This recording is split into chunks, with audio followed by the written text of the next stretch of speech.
Oqilona tarbiya 365 kunga 365 hikoya kitobidan.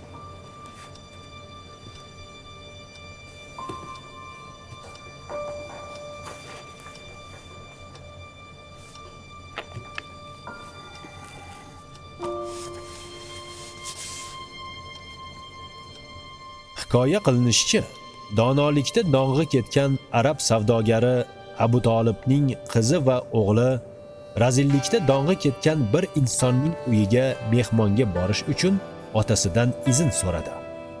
Otasi Abu Tolib farzandlarining razil inson bilan do'st bo'lishdan qaytadi va ruxsat bermadi. Shunda otasining bu ishidan qizi norozi bo'ldi va siz bizni kichkina bola deb o'ylaysiz. Hatto bu qizga qo'shilishimizdan ham qo'rqmoqdasiz-a, deb otasidan xafa bo'ldi. Qizning xafa bo'lishidan ko'ngli ranjigan Abu Tolib oldidagi o'choqqa ko'zi tushdi. Uning ichida qora ko'mir va kuygan yog'och qoldiqlari bor edi. Abu Tolib ko'mirning bir bo'lagini oldi va qiziga uzatib, "Bu bo'lakni ushlagin" dedi. Qizi esa bosh tortdi, chunki unda olov bor deb o'yladi. Otasi qizga "Qo'rqma, unda olov yo'q" dedi.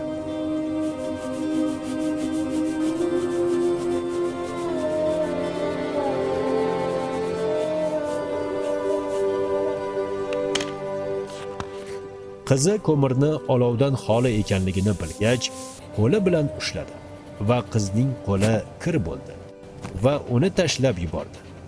Ko'mir kiyimiga tushib, kiyimi ham kir bo'ldi.